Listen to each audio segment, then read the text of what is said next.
There's a lot happening in the world around us, and it almost always comes back to fundraising. So if you're running a small nonprofit or running the largest university on the planet, you have like the same thing. Someone added a zero to your goals or doubled your goals or added a 20% to your goals, because the pressures to raise more money so that we can keep our institutions running is only getting higher and higher.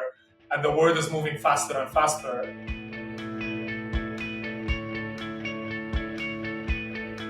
Welcome, everyone. I am so excited to be here today with Joe Manok. Joe, welcome to What the Fundraising. Thank you, Mallory, for having me. I mentioned when we were jumping on that I feel a little bit of imposter syndrome getting to have this conversation with you, because I'm such an admirer of what you are building and doing in the AI space and the advancement space and bringing those worlds together. So why don't you start just giving everybody a little introduction to you, your background, and sort of what you're working on now and where that has come from, what's landed you here? Let's start by clarifying that I also have an imposter syndrome, because I know you helped create Fundraising AI, and you just had a conference with thousands of people and companies talking about that space. So we'll have a mutual admiration conversation in this podcast. I grew up in Beirut in Lebanon, and during the Civil War, and I had no money to go to college. So I had no intention to think about the college experience or the luxury of thinking about the college experience. And someone from the fundraising office at the American University of Beirut convinced me that there are things called scholarships and that I can actually apply for college and what have you. And I started in computer science, and to make ends meet, I started in advancement. And I never left. I fell in love with the concept that someone I never met ended up funding my scholarship. He was from New Jersey. He died in the 1950s. And thanks to his and his family's generosity, I got to be here today and talk to you.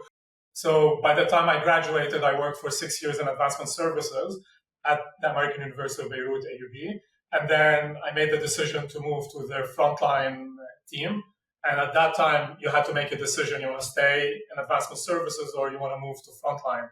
And I moved to frontline in the New York office, and I worked in major gifts. And then I went to MIT, and I worked there for the principal gifts team for around 8 years.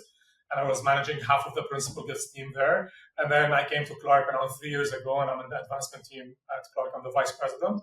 And this is the first time in my life I see that my decision to separate and having to choose between being a frontline fundraiser or being in advancement services just merged with now feeling like I'm bilingual. I have a computer science background, passionate about AI, but at the same time, I can equally understand what it means in the advancement world and what are the things to use it for and actually stay away from to keep our conversations more human and more honest and more straightforward. So you're a dot connector. I see myself like that, but yeah, I kind of, a dot connector. I love that. My husband, too, is a scientist by training, a chemical engineer, and now works on the business side around improving drug pricing. And so He also, there's a similar theme. And obviously I'm fusing fundraising with now the technical side. So I love this. And I do feel like AI actually opens up more of these multidisciplinary spaces too. Before we jump into the AI part of it, I'm curious just for you, as an advancement leader, what are some of the biggest challenges that you're seeing in university advancement in general, in supporting your fundraisers, in managers' experience? What's happening right now? Yeah, there's a lot happening in the world around us, and it almost always comes back to fundraising. So if you're running a small nonprofit or running the largest university on the planet, you have the same thing. Someone added a zero to your goals or doubled your goals or added a 20% to your goals, because the pressures to raise more money so that we can keep our institutions running is only getting higher and higher. And the world is moving faster and faster. And we know from your work and from work of our common friend Nathan that we're in a generosity crisis. So the more we're heading in the opposite direction, where goals are going in one direction and people are heading in a different direction, there is a lot of pressure on the talent, on attracting and retaining the best team members, and actually making them future ready so that if they decide to go somewhere else, they can actually succeed in their new role, and we're not just using the tools and the resources we had, like Excel, which were introduced in the 1980s. And at the same time, there are people who are stepping up and like they're hungry for transformation. So the three things I'm seeing is more demand on fundraising, more demand on or need for well-trained staff members who are respected and treated with respect and appreciated. And at the same time, donors who are craving for transformation or change they can actually impact and see, as opposed to just funding business as usual. Yeah. I'm curious, like one of the things I've been worried about a lot and we think about in Practivated all the time is the like manager experience in particular, and just like how many of these managers are getting stuck at the intersection of fundraiser turnover and sort of like speed to onboarding and training needs, managing their own portfolios, really being there to support their team members, and now support their team members with a lot more dynamic conversations than like ever existed before. I mean, I've heard more in 2025, like, I've never talked to a donor about X before, and now I am, you know? So I just feel like that's just got to be putting advancement leaders and like team managers in this like pressure cooker situation. Yeah. I love how you described it. It feels like a pressure cooker, and you feel like you always have to think of what's you're missing or what you're like not defaulting on, but like you have to focus more on. I personally struggle with that almost every day, and we're testing around a couple of things in that space. The first thing is in my personal calendar, I'm trying to like look at the different components that you mentioned and dedicate a day for them, so that at least I'm being more thoughtful of how my agenda is filling that day, and that at least I'm not missing one of these components, either the managing or the conversations or talking to donors or talking to our stakeholders internally. It's still work in progress, but it's like one notch better than last year. And on the hiring part, we're struggling. We're based in Worcester, Massachusetts. And even when I was at the American University of Beirut, we struggled with the geography being slightly far from an international airport or from a place where you have like 20 other universities or what have you to attract and retain the talent without them having to relocate, or for them to feel like it's a seamless transition for them, or to provide them with a meaningful onboarding experience.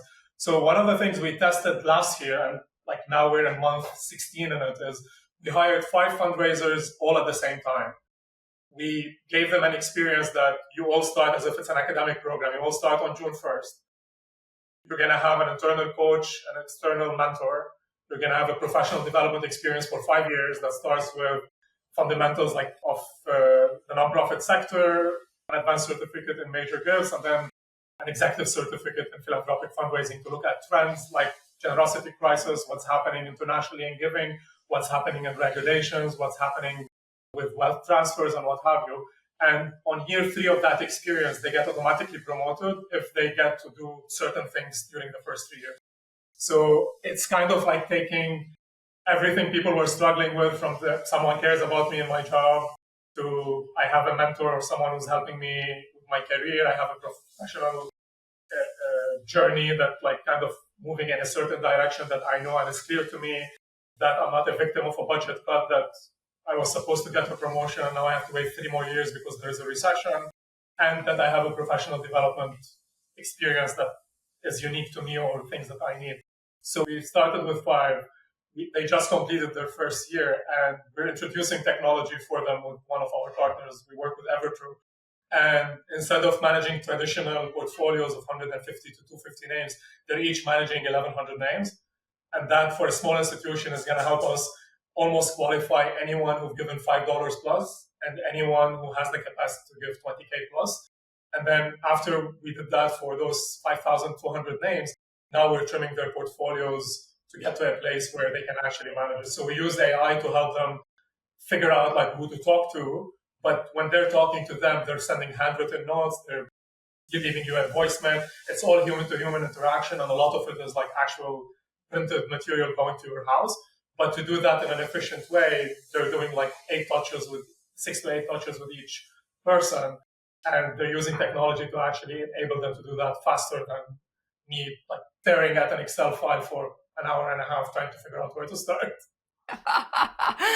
Yes. Well, I feel so aligned with what you're talking about. I often joke, like with Practivated, I'll say like it's AI to improve real human connection, like that it doesn't have to be either or. And what does it do that allows us to be able to connect more deeply in more real ways with real people as real people? So talk to me about that, like in your AI journey, in the way you've sort of investigated or think about different ways of enabling your leaders and your team. How do you think about, and then we're going to talk about all the resources y'all are offering the world around this, but just start smaller, like for you guys, for your team, how are you thinking about that line between technology and humans? Yeah, it all started from like, I had no intention to use AI. And the reason is we have a CRM that I'm not going to mention the company's name. Like, I'm not trying to take a stab at their product or their work, but we had a product, like a CRM, and we had it for like probably 20 years.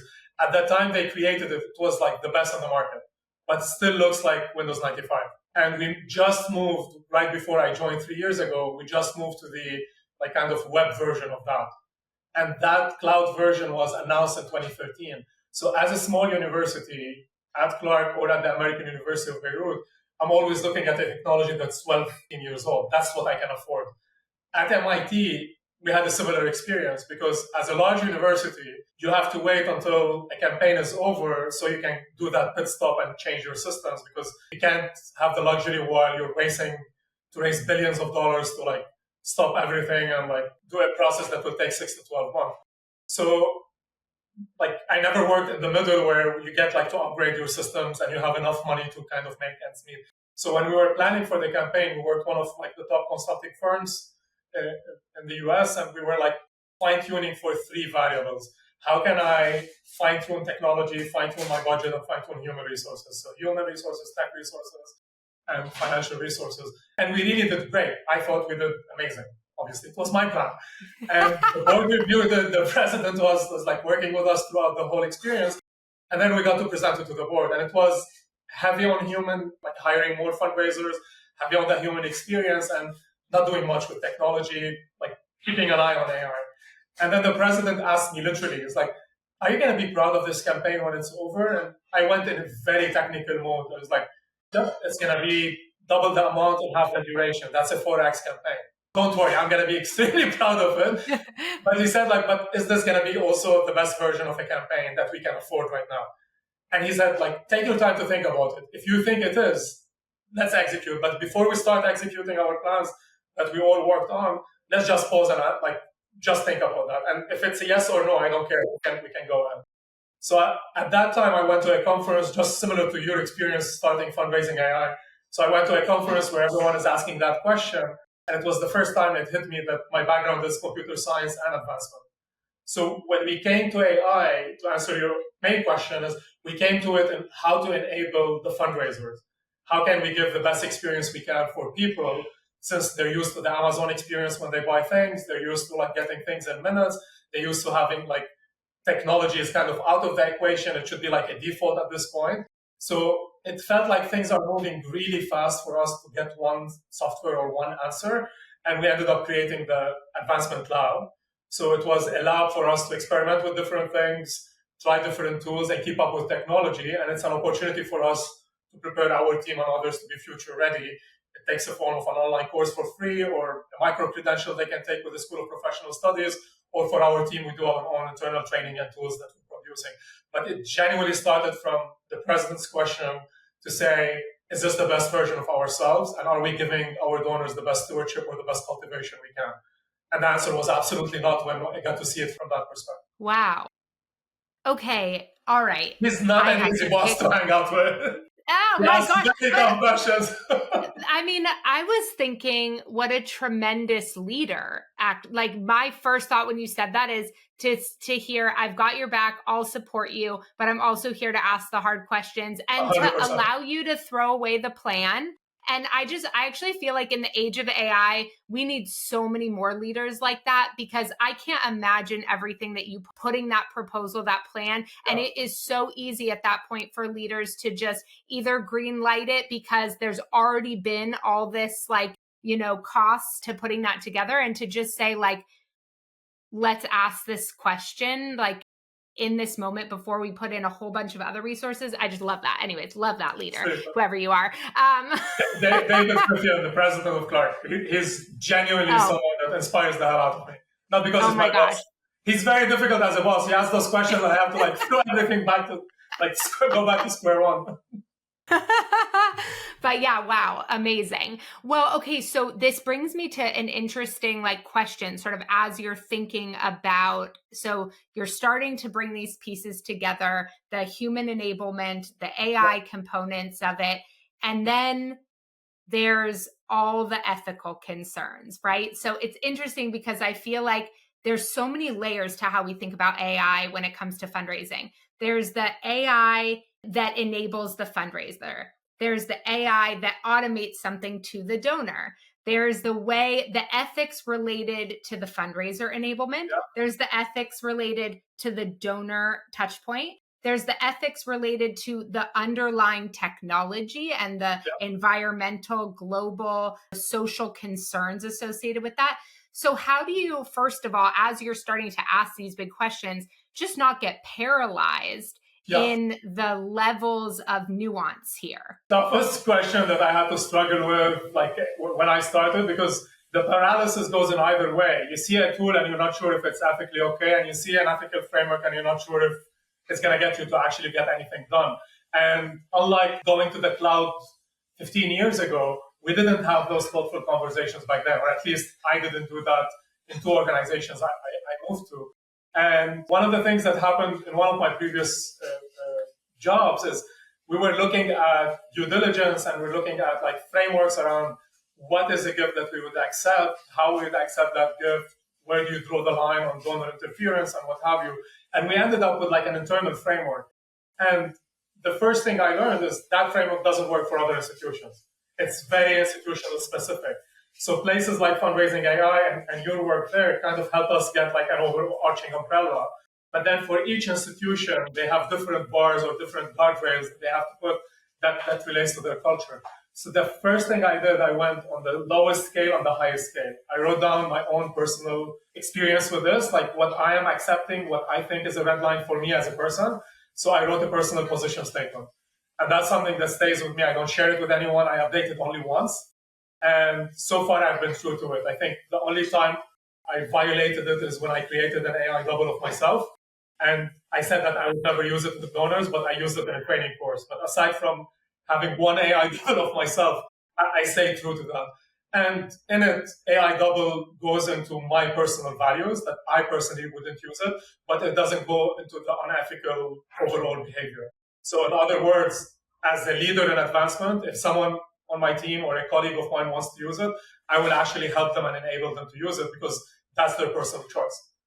Now, the things that are decided at the highest level, the institutional level, we went directly to the board of trustees. We went to the starting point was going to the board and saying, we need from you three things. You're the fiduciaries and the donors and the alumni.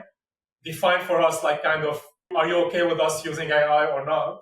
And we got a mandate that we put in our advancement policy to allow us to use AI tools with two caveats, that none of the tools we get to approve ourselves.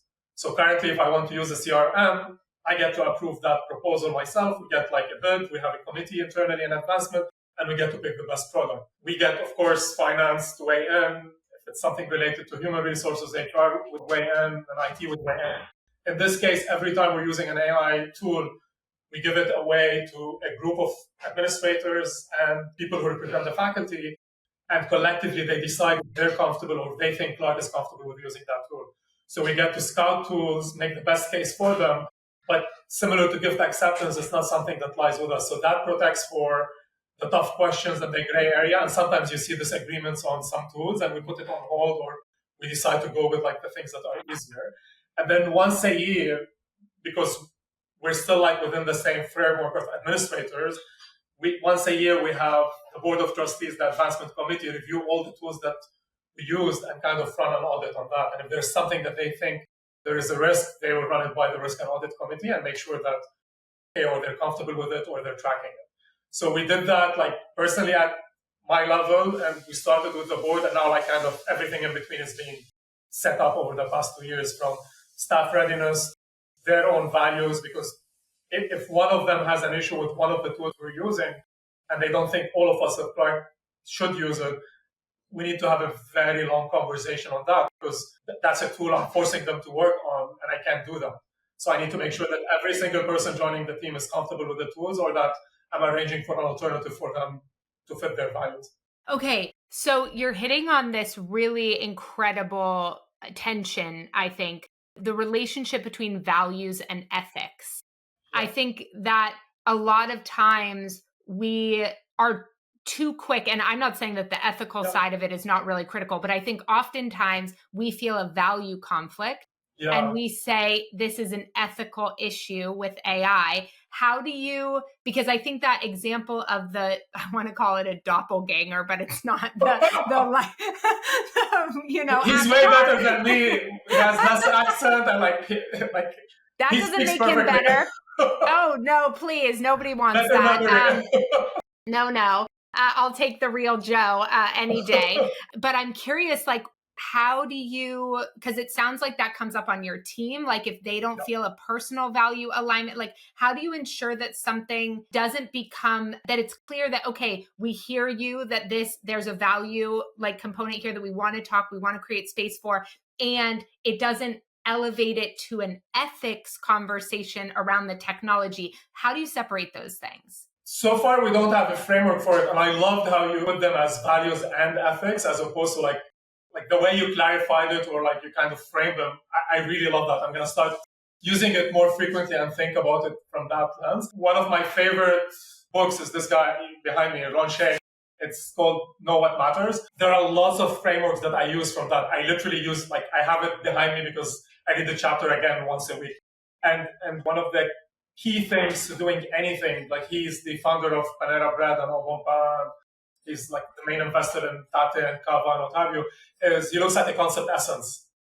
So try to, and it took a lot of time and a lot of energy to create a concept essence for the advancement team.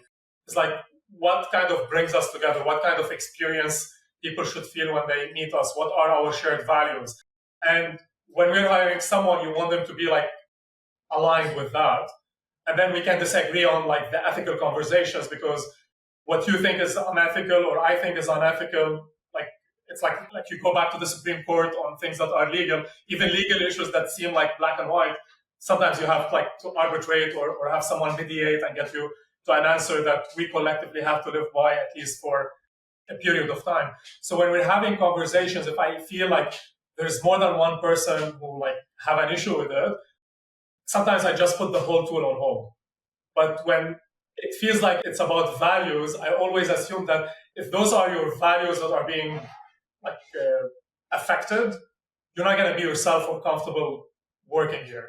So I have to pause more than if I'm making an ethical case about a tool and you're making a counter argument, and then we have a mechanism. We both co-presented, or I can present it on both of us writing, and then it goes to that committee and they can decide for Clark. Because remember, we're not making those decisions for ourselves. We're making them on behalf of an institution. And we have a mechanism now to have that.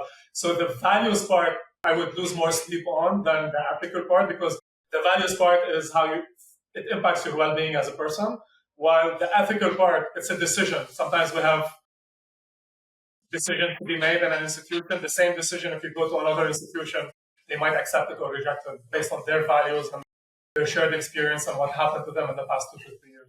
Okay. All right. I'm going to force myself to not ask a follow-up question here, because I want to make sure that we get to, because not only have you been leading all of this at Clark, but now with GlobalPhilanthropy.ai and the work that you are doing at Clark to support the use of AI in advancement globally, it seems, is there's so much. And I'm really excited about this assessment tool that's coming out that you just put out. And I actually think it ties really nicely into what we're talking about here, because it involves this matrix of readiness and ethics. And so tell everybody a little bit about it. Yeah. So the way it came to life, like it's an AI assessment tool. The way it came to life is I really hate spending my time at conferences, whether speaking or attending, even though I get to understand the value of it when you actually are there. So whenever I'm planning, I try to avoid them. But then when you're there, you see the value of being with like-minded people and having conversations and what have you. But one of the things I noticed recently is like I've been telling our story more and more than usual. And part of it was if I don't get anything out of AI, I'm not affiliated with any company, I don't make money out of this. But if more people are using it, then the more we're having newer people join our team, they're more likely to be AI ready, as opposed to we're going to be at some point losing team members who are AI ready and replacing them with colleagues that we need to spend time to onboard them on AI. So it started from that. And then every time we're at a conference or writing about this or posting something, people is like, where do I start?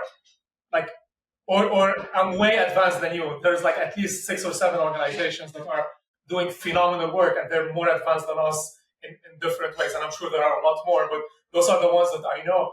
And they will still ask the same questions, like, what do you think we should do next? Because of that, they ended up, I think, I don't know if you've seen like the framework itself. We designed it like in a very similar way than like a product readiness or even defense readiness when they have DEFCON 1, DEFCON 2.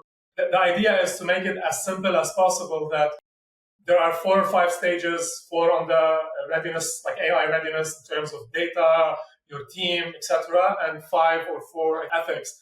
And you can see where you are, like you're in an ad hoc mode or you're like fully integrated ethics where it's part of every conversation, every tool, every time you're thinking about AI, you're kind of thinking about how the ethical part of it plays out. And then we realized that like, okay, if you're in like stage 2, you can move to stage 3. So stage 2 is defined. Those are the things you need to do in stage 3. And then at some point we decided to like plot it. And this is where we got to see that actually if you put you're on like AI readiness 3 and you're on ethics 1, then you're low on ethics and high on AI tools. So you're in a quadrant that you're moving faster than the guardrails that you should be putting in. So you're in a very high risk environment. If you're very high on ethics and you're not moving fast enough, you're very idealistic. That's fine, but you're not moving enough as fast as you could be to be future ready, which is the quadrant that we aspire to be at. And the lowest quadrant is when you're low on both, you're vulnerable. And then the question became, is like, but how do I know where I am? It's like, okay, we ended up with this AI assessment tool that asks you 50 questions, that 25 of them are around AI readiness and your data and your team and what have you, and 25 questions around some ethical related environment or environmental questions around ethics. And at the end of it, you get your exact score on ethics out of 5, like you'll be like say 2.8 out of 5, and you'll be like 3.1 out of 4.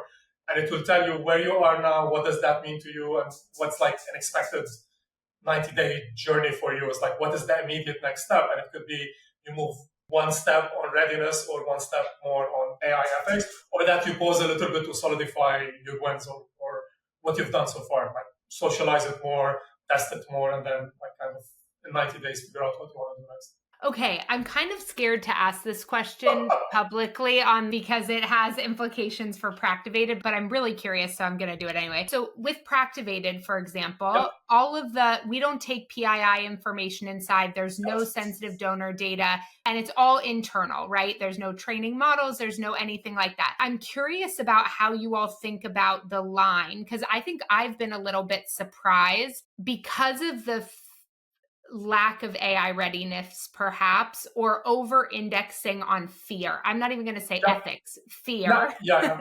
There are like certain things that like we'll hear sometimes like, oh no, we can't use that because like we don't use AI with donor data.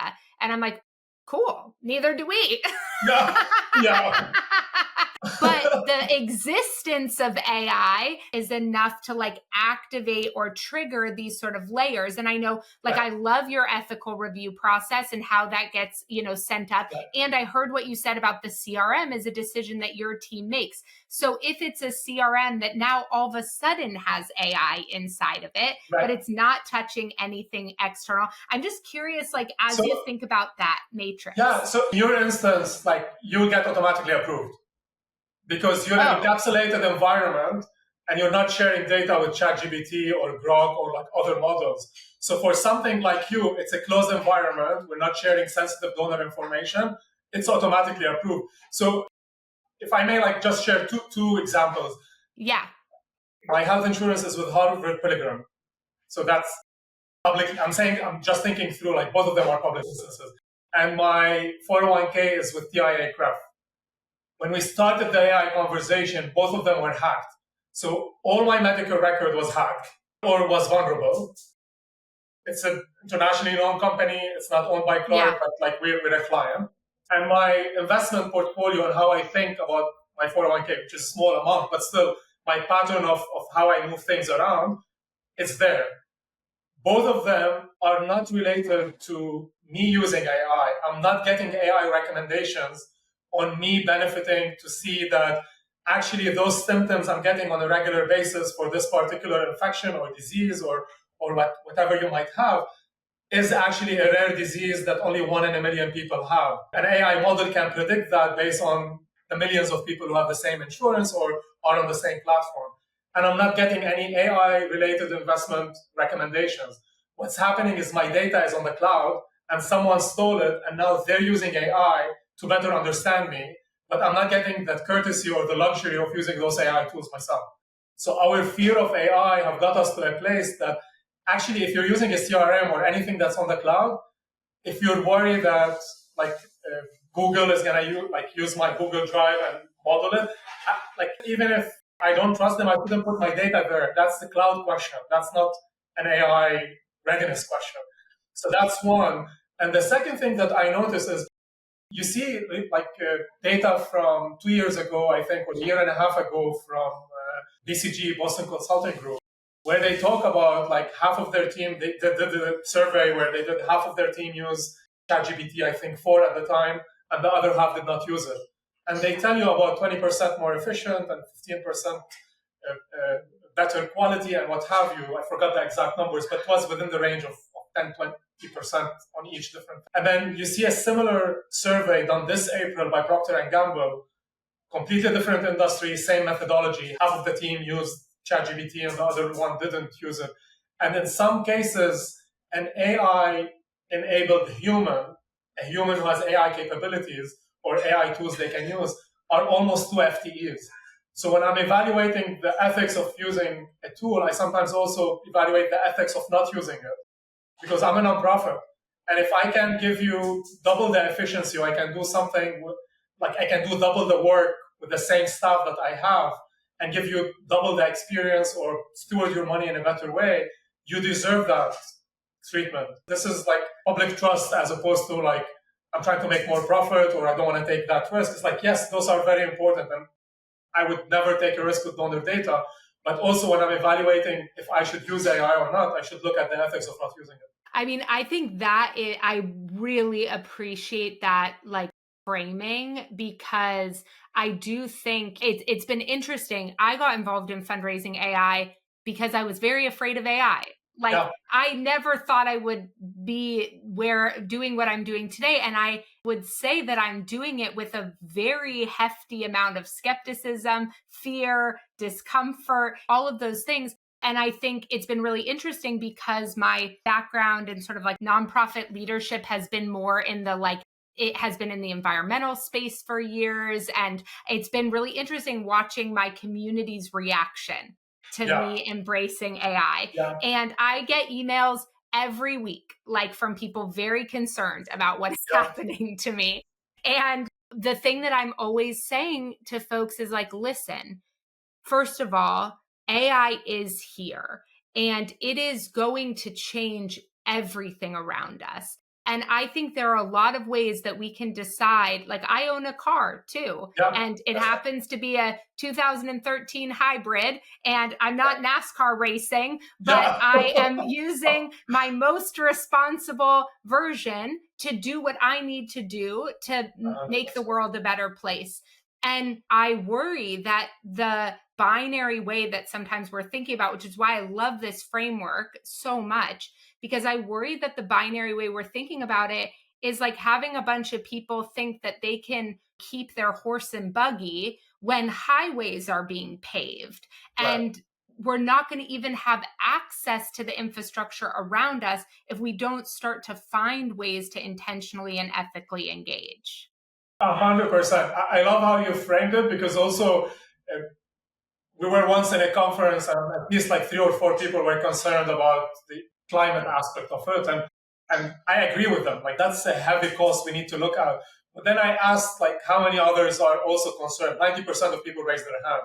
Then I asked how many people walked to this conference. It was in New York. We all used, like, not private jets, but like we still flew in, didn't have to be there in person. We could have asked each other to record it and send it on like a VHS, so we save, or a CD-ROM to save, also using Zoom. But like, when we're doing video conferencing, that takes a lot of power to like turn the videos and send it and transmit it. When we're doing webinars, we're making that decision. When we're deciding to go in person and light up buildings and use public transportation and private transportation, we're making that decision. So to your point, like, it's new technology. People are going to evaluate it as if it has to be either perfectly idealistic or don't use it. I look at it from the perspective of market. If 90% of the market is not the nonprofit sector and they're going to use it anyway, then if we stay out of it and not be part of the conversation, then it's going to be designed for the market or for the big companies, or not take those ethical considerations into account. And I would love to believe, I don't have evidence, but I would love to believe that places like Fundraising AI is a better place because of people like you who are skeptical or worried or coming in with questions. And the best thing we can do right now is to ask those questions. There's at least 2 questions you asked today. I need to like go back to them and think through like from a different lens or a different perspective. And the more I'm listening to those conversations and great podcasts like yours, like, you take notes and you reevaluate some of your thinking. And if you feel you're moving too fast, you can pause. But we cannot not use technology because of that. To your point, we can like just go back to farming, and like everything else is, even having a cow is harmful for the environment. So maybe we can all be vegetarian and not connect with each other and like go to that fundamental basic mode, which is fine as well. But I personally can't be part of that. Yeah. Right. People who are concerned about me, I haven't eaten meat since I was 11 years old. So you can take that into your, evaluation. But you can take those quota, those carbon footprint, like move it to your AI tool. I love that. I'm offsetting my AI use with my vegetarianism. I love that. But I think that this is like, these are the nuanced conversations we have to have. Life is filled with tons of choices. And as like going back to the very beginning of this conversation, when we were talking about like, what are advancement teams up against right now, right? They're asking to do more with less, being asked to do more with less. Donors are asking for more. And I think this comes back to the core of it also. Like, yeah, I'm not going to get on a horse and buggy or move to the woods in the middle of nowhere. But you know what I do want? More human connection. I want more conversations like this. I want more like laughter in person with people. I do want more analog life. And I actually think that technology is a way that we get deeper connection in person and touch points. And our donors want that. I believe fundraisers want that. I think when fundraising feels better to us, it feels better to our donors. And so I just think like we have to get out of this, like it's technology or human, and be like, how does technology bring the best parts of our humanity forward? I can't agree more. And I think that's going to be the debate over the next 5 years until at least we settle a little bit on our view of this new technology. And then it's going to keep moving really fast. And the tougher questions are going to be probably 5 years from now. What do we do when the machines are doing most of our work? And I had that conversation with ChatGPT like for a few hours the other day. And it was like a very engaging conversation, but a little scary. It's like, so what do you do when you have artificial general intelligence? So the machines are starting to like be self-aware and doing much more complex things and much more complex math and what have you. And at some point we need to figure out, like, we might end up with having universal income for guaranteeing that everyone who's going to lose their jobs, that they have like the basics, that people are trained to use this technology. And that's why we're hoping to be doing that first. And like, at least people who work with us and our alumni, people in our space, are catching up as much as we can get them to catch up. But at some point, the tougher questions are going to be like, how do we maintain that human to human connection? Because we know what happens when people just have money or even not have enough money, but not have a job or a purpose. So if we're heading towards radical automation with 10% of us as Americans unemployed, we ended up with the greatest recession in 100 years. So we could get to those numbers in 3 to 5 years just because of technology moving. It's not because the housing market crashed and we can get those jobs back. So we need to start training our environments to be future ready. And people like you are helping us get there. And like, I really hope you keep broadcasting that message so that more of us get the right training and the right opportunities to actually get up to speed with this technology. Well, thank you for saying that. And thank you for the work that you're doing. I want everybody, we'll make sure this is dropped in the show notes, but I think this assessment tool, like run, don't walk, to do this, because I think that question, like you said, where do I start? How do I think about where I'm at? How do I even benchmark where I'm at? I think because so many people are operating in silos, maybe not even with cohesion in their institution, like getting some sense of where they're at and what's next for them or for their organization. Just, I'm going to take the assessment as soon as we get off of this. I'm so glad. And just like with many things in AI, this is like one of the things that will like get better over time. So I'm hoping that this is version 1. We're already starting to work on version 2 as well. Well, I'm so excited. I'm so grateful for the work that you're doing. And I'm so grateful for the questions that you're asking and the openness with which you're sharing your own journey and your own challenges and opportunities. I just think there's so much for folks to learn from everything you're doing as a leader, everything Clark's doing. So just thank you so much. So grateful, Mallory, for hosting me and also for an amazing show. I'm sorry for the audience that they're going to have a terrible episode with me. Usually the quality is much better, and I love like almost every single episode is amazing. It's perfect. Your quality is perfect. Okay. Real Joe all day, every day. Okay. All right. Thank you. Thank you.